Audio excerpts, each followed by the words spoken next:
মাননীয় প্রধানমন্ত্রীর কার্যালয় থেকে আমাকে ফোন করেছিল গতকাল। তো আমরা দ্রুততার সাথে যেটা পেরেছি, কিছু ক্যাশ টাকা আছে, আপনি এটা রাখেন। এখানে আপনার বাচ্চার খাবার আছে, সাথে আপনাদের জন্য চাল ডাল তেল সব কিছুই আছে এখানে, মানে আপনারা আশা করি অনেকদিন চলতে পারবেন।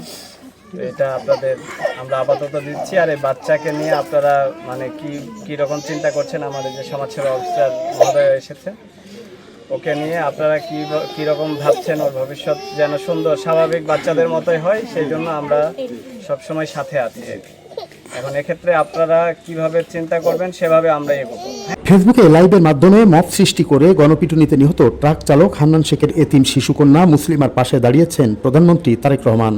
মঙ্গলবার সকালে ফরিদপুরের বোয়ালমারী উপজেলা নির্বাহী কর্মকর্তা এস.এম. রকিবুল হাসান সাতর গ্রামের এতিম শিশু মুসলিমার বাড়িতে গিয়ে খোঁজখবর নেন। এ সময় তিনি প্রধানমন্ত্রীর কার্যালয়ের নির্দেশে এসেছেন উল্লেখ করে ওই শিশুর লালন পালনের সব ধরনের সহযোগিতা প্রদানের আশ্বাস দেন। তাৎক্ষণিকভাবে শিশুর দাদা দাদির হাতে খেলনা, নগদ অর্থ ও খাদ্য সামগ্রী তুলে দেন। সেখানে উপস্থিত সাতর ইউনিয়ন পরিষদের চেয়ারম্যান রাফিউল আলম মিন্টু ইউনিয়ন পরিষদের পক্ষ থেকে ওই শিশুকে নিয়মিত সহযোগিতা প্রদানের ব্যবস্থা করার আশ্বাস দিয়েছেন। এ সময় বোয়ালমারী উপজেলা প্রকল্প কর্মকর্তা মানস ঘোষ ও উপজেলা সমাজসেবা কর্মকর্তা কারিজুল ইসলাম সহ অন্যরা উপস্থিত ছিলেন। একটা খারাপ পরিস্থিতিতে ট্রাকের চালানো অবস্থায় কিছু স্থানীয় জনতার, উত্তেজিত জনতার সাথে তাদের গণপিটুনিতে মারা যায়।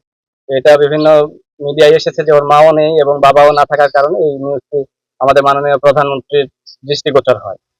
তো মাননীয় প্রধানমন্ত্রীর কার্যালয় থেকে গতকাল আমাকে ফোন করেছিলেন একজন স্যার যে এই বিষয়ে যেন আমরা দ্রুত কিছু ব্যবস্থা করা হবে।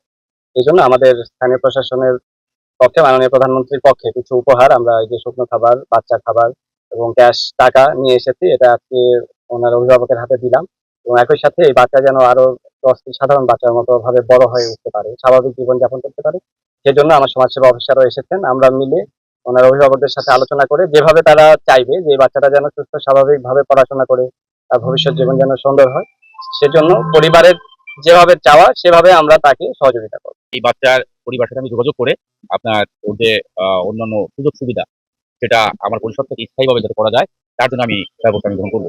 যে বাচ্চাটা আপনার তার বাবা মবের শিকার হয়ে আপনার যে নিহত হলো, তো এই মবের শিকারের মাধ্যমে যাতে পরবর্তীতে কোনো বাচ্চা বা কোনো মানুষ যেন এরকম নিহত শিকার না হয়, সেই ক্ষেত্রে এই বাচ্চার জন্য তার বাবা যে নিহত করা হয়েছে গণপিটুনিতে, তার উপর দৃষ্টান্তমূলক বিচার হয়।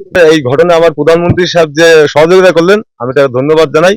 সে সহযোগিতা করতে আমার ইউনুস স্যারের মাধ্যমে। ইউনুস স্যার আমাকে বলে গেছে আপনারা কি করতে চান।